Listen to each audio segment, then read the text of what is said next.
战印放弃了再打电话，好在苏南来电了。苏南他们在哪家酒吧？战印一接听电话就着急地问道。听出他话里的着急，苏南抓住机会取笑他，着急了？急得想跳墙了吧？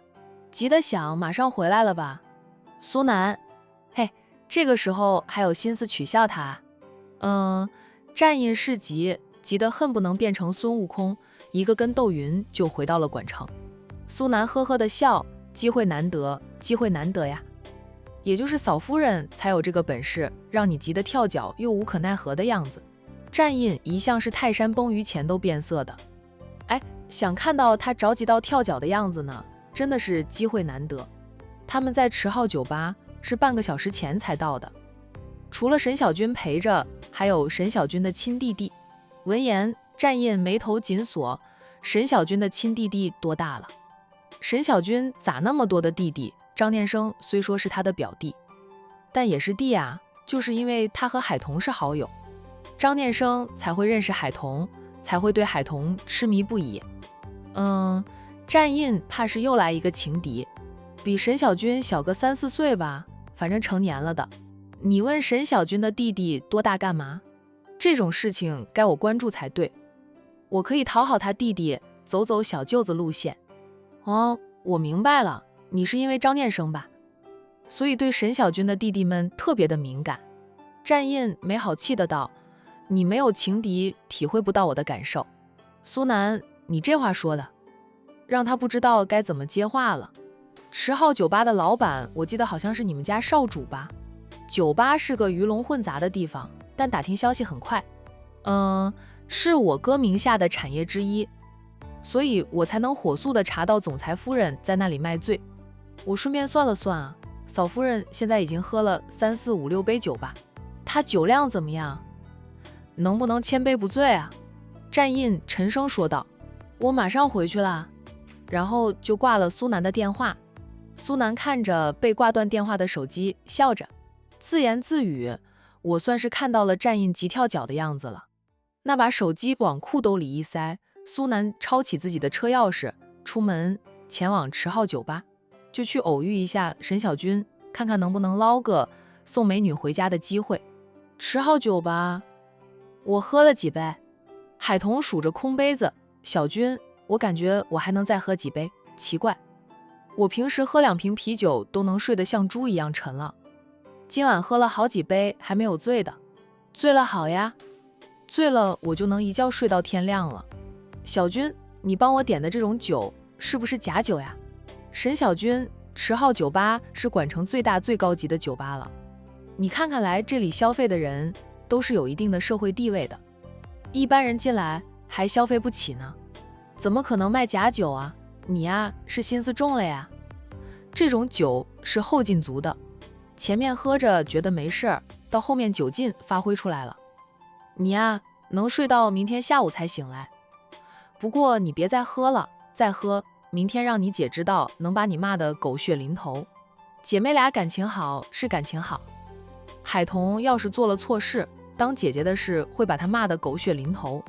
沈小军有幸看到过海玲骂海童的场面，觉得海玲骂妹妹的时候比她妈妈骂她还厉害。海童，我再喝2杯就不喝了。沈小军叹口气说他再喝2杯你就真的醉得不省人事的了呀。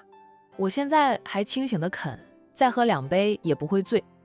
不喝了吧，咱们来这里也就是喝2杯的，喝太多也伤身。海童眼神悠悠地看着他。沈小军默了默后起身离开，并提醒弟弟看着海童。那一会儿后，沈小军回来了，他拿了一支笔、几张纸，还有1杯酒。喝完这1杯就别喝了哈，讨了几张纸给你画画。姐，海童姐都醉了，还能画画？海童说他没醉，其实他醉了。沈小军没有回答弟弟的问题，把笔和纸递给海童。海童接过来，酒都不喝了，就在纸张上画画。他先画了一个蛋，醉了画个蛋还是很容易的呀，他也能醉画蛋。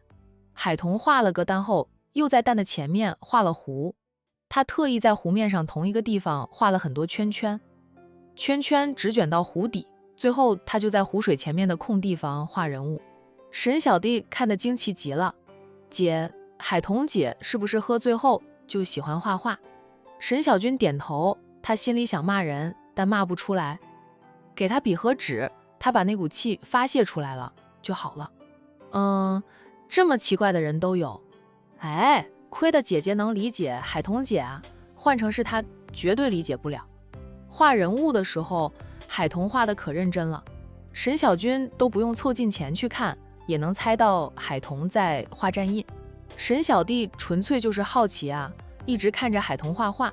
海彤画了站印的半身像，画完后他看了看，又在心脏的位置上特意的画了个心脏，不过心脏被他画得很小很小。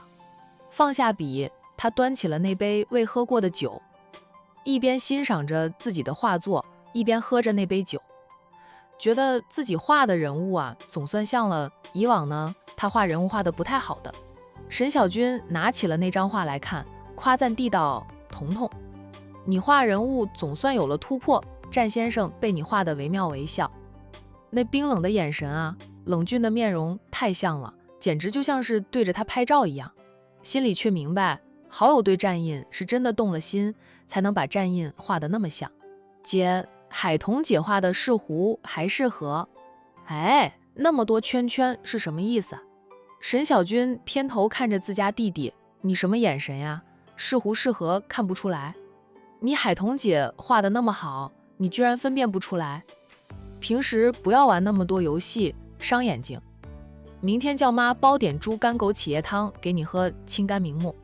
沈小弟从姐姐的手里拿过那幅画来看，嘴上嘀咕着湖太小了点，河又没有画成长河，我还真看不出来是河还是湖。在同一个地方画那么多圈圈吗？你要是在玩水，老是在同一个地方搅动着，那水会变成什么样子？卷起水底的泥沙，搅浑了水质。对，就是浑。那这个蛋混蛋。沈小弟抬头看向海彤，海彤只顾着喝酒，沈小军知而不语。沈小弟又看着站印的画像，明白了这幅画的意思，就是不知道这个男人是谁。海彤姐骂那个男人混蛋呢。沈小姐，是你吗？突兀的声音响起，沈小军姐弟俩都扭头看向说话的人。海彤淡定地喝他的酒，像没看到苏南似的。苏总，在这里遇到苏南，沈小军很意外。苏南自我解释一句啊，周末约了几个朋友出来轻松轻松，没想到会遇到沈小姐，不介意我坐下吧？沈小军笑道，你都坐下了，你朋友还没来呀？他只看到他一人。苏南坐下后和海彤打招呼，海彤呢点点头，算是回应了他的打招呼。我朋友们都走了。苏南看到了那幅画，问着沈小军，这是谁画的呀？我能不能拿起来欣赏一下？沈小军看向好友，苏南就知道是海彤画的了。海彤自顾自地喝着酒，并没有说话。苏南当他不同意啊，并没有拿起画，不过也能看清楚画的内容。他一眼就看到了画上面的站印，心里腹诽着，总裁夫人丹青造诣不错呀，把站印画得像真的一样，就是刻意把心脏也勾画出来，还画得那么小。这是说站印心胸狭窄？站印画像后面还有湖还是河呀？那湖面上固定一个地方画了那么多圈圈，啥意思啊？还有一只蛋呢。苏南看看画，又看看海彤，见海彤这两颊通红，眼神见迷离，就知道她醉了。海小姐，这幅画是你画的吧？画得真好啊。画的意思，站印是水蛋。哎，不对，苏南再仔细看那画，站印是湖蛋、河蛋、圈圈蛋。那苏南呢，盯着那画良久，又思索良久，才明白过来，是混蛋的意思吧？嘿，哇，总裁夫人骂人还真有趣，居然是用画来骂人。要不是沈小军姐弟俩在旁边，苏南都要掏出手机来拍照。把这幅画作发给站印欣赏欣赏了。不愧是能拿下站印的这女子呀，骂人都是与众不同。沈小姐，这位是？苏南欣赏完了总裁夫人骂人的画作，转而问起了沈小弟。我亲弟弟。沈小军简单的说了句，连弟弟的名字都没有告诉苏南，摆明了不想让苏南和自家弟弟接触太多。苏南笑得温煦如春风，朝沈小弟伸出手，对方礼貌地与他握了握手。他自我介绍：沈先生，你好，我是苏南，跟你姐姐相过亲的。那沈小军偏头看他，想反驳呢，可他的确和苏南相过亲，那是事实，他无从反驳呀。苏先生，你好，我叫小峰，你跟我姐相过亲。沈小峰求证地看向姐姐，见姐姐笑笑不说话，知道是真的。他凑到姐姐的耳边，小声问着：姐，你什么时候跟苏先生相的亲啊？是妈上次让你去看的那位优质男吗？我觉得苏先生不错，我对他第一印象非常好。沈小军在桌子底下呢，轻掐一下弟弟的腿，从牙缝里挤出话来：回家再说吧。然后笑问着苏南：苏总经常来这里？没有呀，今晚是第一次来，早听说池号酒吧很不错，难得周末不用加班，才会约上几个朋友来这里放松放松，顺便看看池号酒吧是不是传言班好。沈小军不太相信，不过也没有说什么。那海童忽然趴在桌子上，酒劲上来后，他就撑不住了。哎，彤彤！沈小军忙去扶他。我还能喝。海童就被他扶住，嘴里都还在念叨着他能再喝2杯。苏南看着海童这副样子，心里想着啊，他不好意思掏手机拍视频，不过这里面有监控，他可以把监控调出来，让战印看看。好不容易娶了个称心如意的老婆，不知道好好珍惜，老是吵架冷战，害得他身边的人也跟着受罪，被折腾。海童，你醉了，我送你回家吧。沈小军起身对苏南歉意的道：苏总，海童喝醉了，我先送他回家吧。你也喝过了酒，不能开车了吧？我没喝酒，我送你们回去。苏南是特意为了沈小军而来，压根儿就没有喝酒，为的是有机会送沈小军。谢谢苏总，不用了，我弟会开车，我叫他过来就是负责送我们2个女孩子回家的。他没喝酒，也不能喝酒，酒精过敏的，特意而来，满以为能送沈小军回家博个好感呢。千算万算，算不出沈小峰是个不能喝酒的，更算不出沈小峰会在这里就是专门负责送喝了酒的2个女孩子回家的。他看看时间，战印坐专机回来，应该也快到了吧。彤彤啊，我们回去了。那沈小军扶起了海童，海童嘴里还在呢喃着：我还能喝，我没醉，这酒假的吧？他哥的酒吧怎么可能卖假酒？也就是海童胡说八道，没有人会追究他责任。换成第2个嚷嚷着池号酒吧卖假酒，池号酒吧能让他们尝尝胡说八道的后果。你醉了，还喝，再喝。你睡到昨天下午都起不来，小心海玲姐骂你一顿。沈小军一边挽扶着海童往外走，一边吩咐弟弟去结账。苏南忙道：沈小姐，我请你们吧。不用了。沈小军拒绝，用眼神示意弟弟去结账，别让苏南抢了先。沈小峰赶紧去结账，苏南倒是没有跟他争，看到桌面上那张画，他就拿起来，跟着沈小军一起往酒吧外面走去。沈小峰结了账后，小跑着跟出去。海童啊，低沉夹着心疼的嗓音响起。下一刻，沈小军都还没有反应过来，被他扶着的海童呢，就被一双有力的大手扶了过去。他错愕的就看向战印，海童说战印昨天出差了的，说要去好几天，甚至要10几天，不过能在年前赶回来。怎么此时此刻战印会出现在这里？看着怀里这个喝得醉醺醺的丫头，战印的心像被一把刀剜割着那样痛。我还能喝。战印蛋。海童想骂战印是混蛋，由于醉得厉害，说话都不利索了。战印心疼地抱起了他，转身大步地走向一辆轿车，轿车的司机是阿七。哇，那是保镖车。战印连夜坐专机赶回来之前，也电话通知了阿七，让阿七在池号酒吧门口等着他。阿七下了车，替他拉开车后座的车门。站印！苏南叫住他，并快步上前，把海童画的那幅画塞到站印的手里，说道：“哎，这是你老婆为你画的画作，好好欣赏一下。”站印捏住那张纸，没有说话，但见苏南一副看好戏的样子，就能猜到那幅画与他有关的。海童的画他看过，由于他每天都要编织工艺品，所以经常要画个样本，所以他画得很好。站印！海童靠在站印的胸膛上，嘴里还在呢喃着。站印小心翼翼地抱着他上车，放他靠坐在椅子上。他在跟上车，挨着他而坐，然后扶着他就要滑倒的身子，就让他重新靠在他的身上。我在啊！他在他耳边低沉地应着：“彤彤，我在。”海童不知道，他醉得厉害，眼睛都没有睁开，被站印搂抱在他的怀里。他一会儿呼呼大睡，一会儿又喃喃自语的，有时候能听清楚他在骂着站印，有时候又听不清楚他在说什么。沈小军姐弟俩站在酒吧门口，看着那辆轿车远去。姐，刚刚那个男人是谁？看着啊，好可怕的样子。沈小峰问着姐姐。你海童姐的男人啊？沈小峰就是闪婚的那个啊。沈小军看了弟弟两眼，觉得弟弟的智商有点问题。海童除了闪婚的那个男人，哪还有男人啊？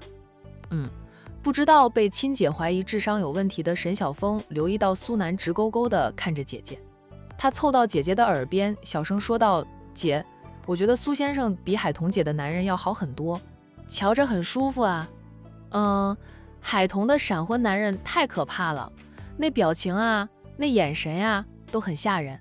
就是我怎么觉得那个男人很眼熟啊？你不是看着你海童姐画他了吗？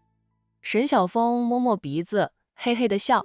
对哦，海童姐画的那个男人就是他，怪不得我觉得他好眼熟。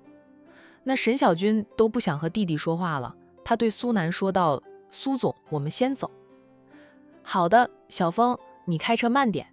苏南很自然地叫着沈小峰的名字，还叮嘱对方开车要慢一点。我业余爱好就是赛车呀，我车技很好的。闻言，苏南皱了皱眉，然后厚着脸皮说道：“小峰，我的车子借给你开，我开你的车送你姐回家，到你家后咱们再换回来。”苏先生是怕他开飞车吓坏他姐吗？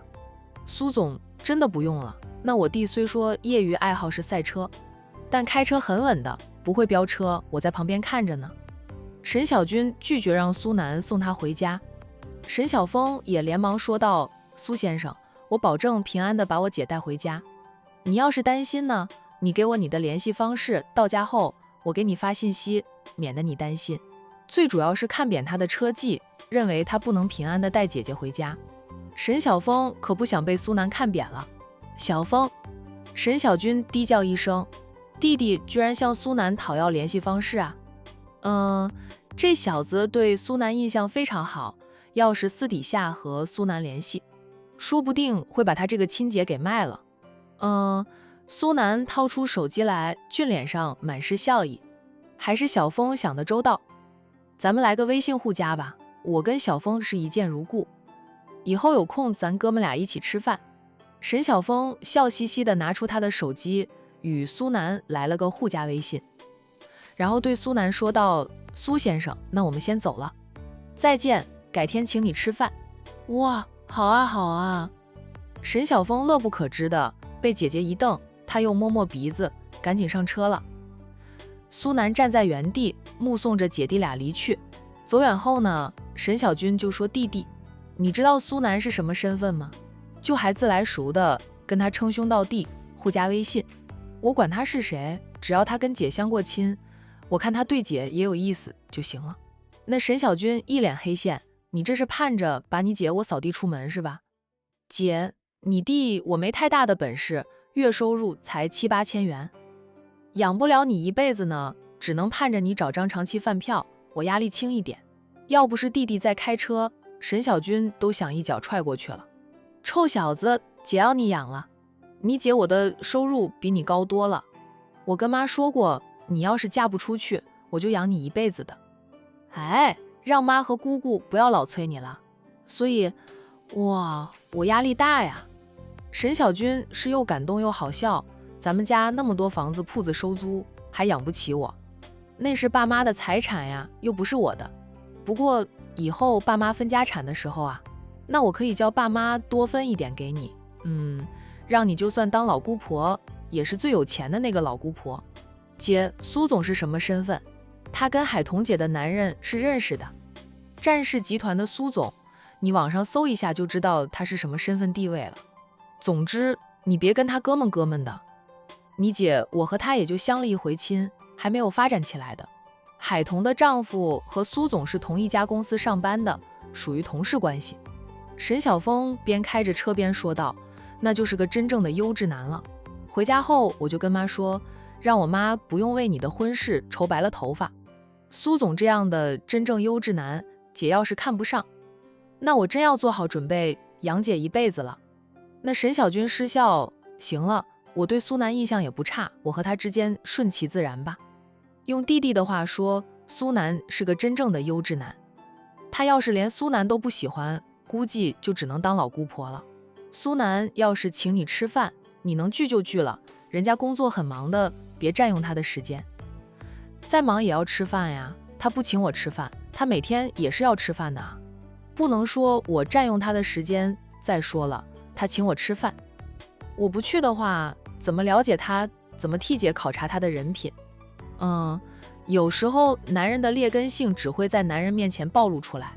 沈晓峰对苏南印象很好，关系到姐姐的终生幸福，他也不会马虎的。他狡猾的像狐狸，你对上他呀，被卖了还帮他数钱呢。他一家子都是搞情报的，就是打探消息非常厉害的。沈晓峰愣了愣，问道，是那个神秘的苏家？巧了，我做梦都想结交苏家的人，想让他们带我入行呢。今晚让弟弟跟着出来，就是个错误。他感觉他老弟为了加入苏家的情报组织，会把他卖得很彻底的。回到明苑花园，战印又动作轻柔地抱着海彤下车。大少爷，梁姨在大少奶奶的姐姐家里。阿七说了句，战印就低沉地道，不用梁姨，我自己照顾她。他抱着海彤走进大楼去。阿七呢，目送着大少爷的身影消失后，才把车子开走。回到自己的屋门前，战印看到了放在屋门口的那双他的拖鞋，他眼神深了深，想起刚领证那会儿，他也是这样做的。他说是告诉别人家里有男人，相对来说就会安全一点。以他的身手，一般的混混都不是他对手，不过啊，小心点也好。彤彤，你先站着，我拿钥匙开门。战印放下海彤，但海彤醉得站立不稳，他一放手，他就往地上倒去。战印忙捞回他的身子，一手搂抱着他的腰肢，让他靠着他的肩膀，一手去摸钥匙，没有摸到，再摸另一边裤兜，也没有。他这是回来的太匆忙，忘记带家里的钥匙了。战印又去摸海彤的裤兜，也是没有钥匙。海彤出门不可能不带钥匙的，只有一种可能，那就是他用来装着钥匙的袋子掉在酒吧里，或者在沈小军的车上。战印当即打电话给苏南，等苏南接电话后，他说，苏南，你帮我联系一下沈小姐，问问她，我家海彤的钥匙是不是掉在她的车上了？没问题，我马上帮你问她。不，我现在就去沈家帮你拿钥匙。苏南特别爽快地给上司跑一回腿。虽说已经是深夜11点多了，对于他们这种夜猫子来说还早着呢。苏南屁颠屁颠地去了沈家，他没有去过沈家，不过知道沈家在哪个地方。身为战印的情报头子，他早就把沈小军的祖宗18代都摸透了。苏南赶到沈家的时候，沈小军已经洗好澡，准备睡觉了。忽然接到苏南的电话，他有点意外，不过还是接听了。开口就说道，苏总，我弟有给你发信息吧，我们安全到家了。一到家，他弟就给苏南发微信了，他看着他发的，沈小姐，我知道你们安全到家了。战印夫妻俩回去后，发现没有带钥匙，这不让我帮忙跑一趟。来你这里拿钥匙啊。哎，海小姐的钥匙是掉在你车上吧？沈小军就看向了好友的那只钱袋子，是落在我车上了。我想着明天给他送过去的，战先生也没有带钥匙啊。知道他老婆跑去酒吧喝酒，他是连夜赶回来的，跑得太快就忘记拿钥匙了呗。战印今晚为了海童着急心疼，苏南都看在眼里。哇，戏很精彩啊，他看得好过瘾呀。沈小军好奇地问了句：战先生出差在外，怎么知道海童去酒吧喝酒的？可能是他问梁姨了吧，梁姨知道你们俩要去喝酒吧？这不就赶了回来。沈小军想到梁姨在店里的时候，海童就说了要去酒吧喝2杯的话，消了疑问。你稍等片刻，我换了衣服就把海童的钥匙送出去给你。好。沈小军迅速地换过衣服，再拿着好友的钱袋子下楼去，连同海童放在他车上的那些工艺品的材料，他也一并拿给了苏南，拜托苏南送到明苑花园去。苏南看看沈小军身后的那栋自建房，5层高的自建房，还有院子，就是太黑了，看不清房子的装修如何。不过大厅那盏豪华的吊灯，苏南还是看到了。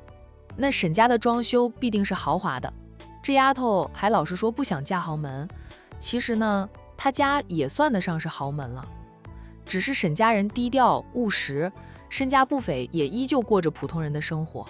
我爸妈都睡了，苏总，那我就不请你进去坐坐了。苏南微笑，这么晚了，我又没有买到礼物，不好进去打扰叔叔阿姨，改天等我备好了厚礼，必亲自登门拜访一下叔叔阿姨。沈小军在心里腹诽着，才给我送了一束花，拉开了追求的序幕，就想着见家长了。战先生匆匆赶回来，明天还要继续出差吗？沈小军忽然问道。苏南想了想后就说道，我想他明天还得匆匆赶过去吧，就那边的事是他负责的，出了问题得他过去处理。那他这样挺累的。是很累，但为了他的老婆，他累一点，他也愿意的。沈小军撇撇嘴，那也是他活该啊，就因为一件事跟海童闹得海童心里不好受，抢撑了一整天，晚上才肯在我面前流露出来。他还是第一次知道，男人闹起来也很要命的。哎，苏总，你的心脏会不会比正常人小很多很多呀？没有，我的心脏和正常人一样的。苏南赶紧否认自己是小心眼的男人。沈小军没有再问下去，转而说道，苏总，那已经很晚了，我要休息了，海童的东西麻烦你送钥匙的时候一并送过去了。好，晚安。苏南觉得今晚收获也不错了，没有再纠缠下去，免得沈小军反感。道了一声晚安，他搬着海童的那些东西上车，然后给战印夫妻俩送钥匙。他赶到明苑小区的时候呢，已经是0点多了。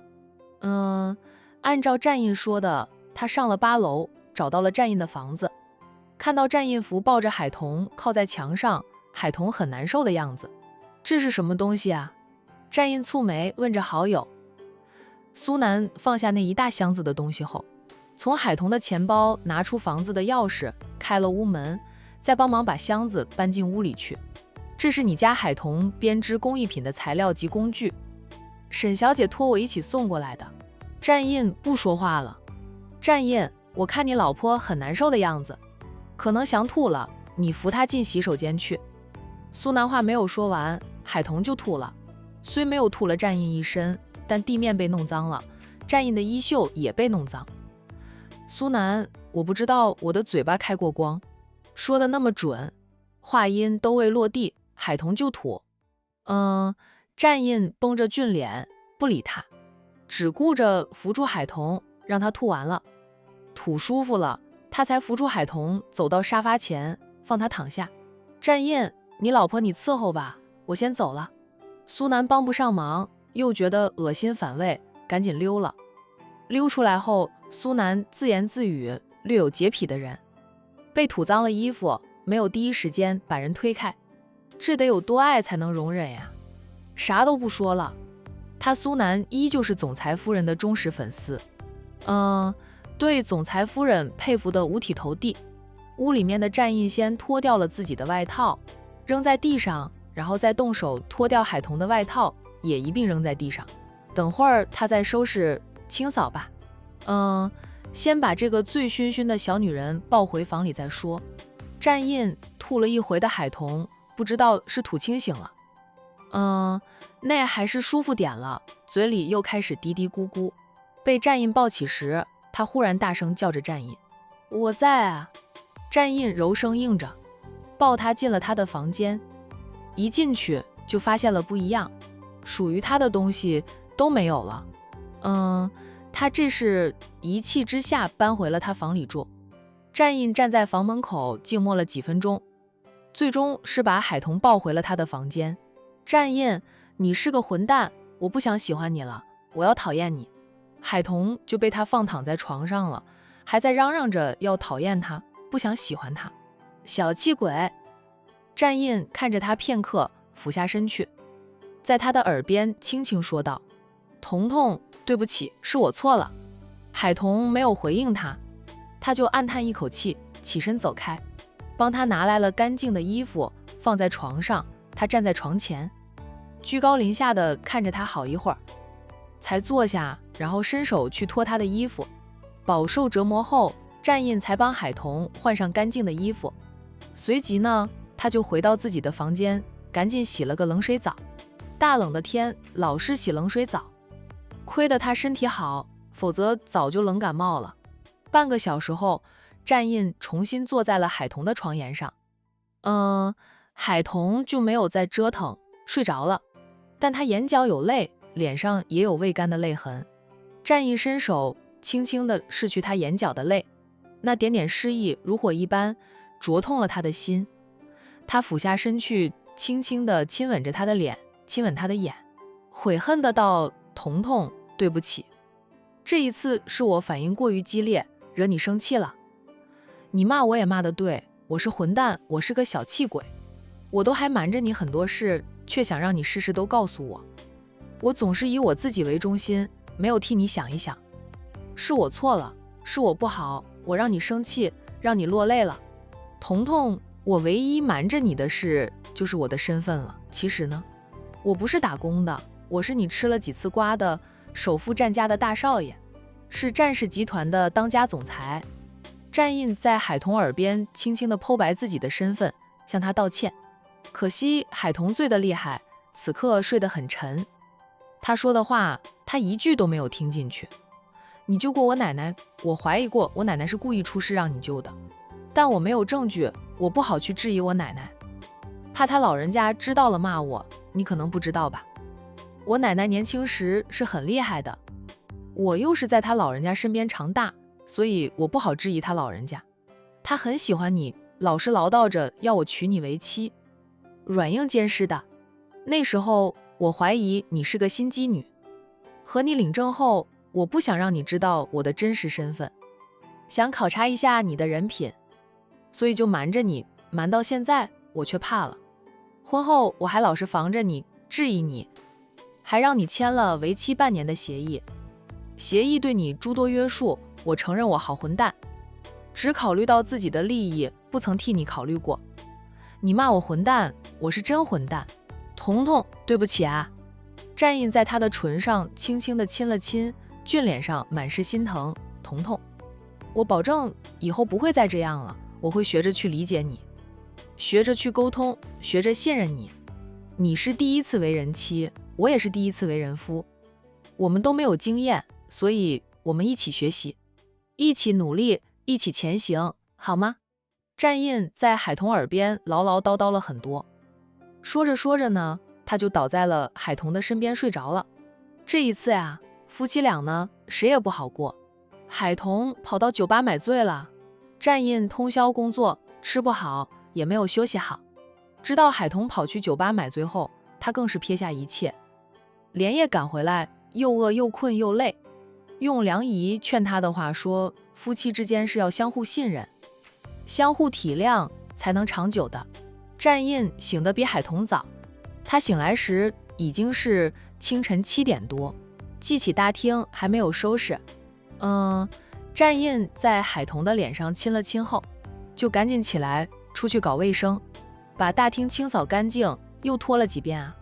然后拿起他的西装外套扔进了垃圾桶。海童换下来的衣服，他则拿去手洗了，太多脏物，怕把洗衣机都洗脏。干完了这一切，战印才觉得肚子饿了。昨晚的晚餐他都没有吃。今早起来又干了那么多的事情，那就更饿了。饿极时，战印的手都在抖。他赶紧进厨房给自己煮了一碗面条。那吃了那碗面条，缓解了饥饿，手才不抖了。手机响了，他接听电话。数分钟后，他低沉的道：“我3个小时后能到。”挂电话后，他又联系自己私人飞机的机组人员，通知他们准备好，他很快又要离开管城，继续他的出差。不把事情处理好，他连年都过不安稳。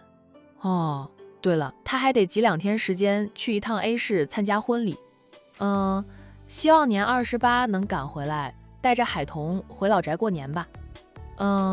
战印重新回到海童的房里，见他还在熟睡，战印也不叫醒他，只弯腰凑到他的腮边亲了亲，低柔的道：“童童，我还得忙上一阵子，不能陪在你身边，记得想我，哪怕是骂我混蛋、王八蛋，我都接受，只要你记得我是谁就行。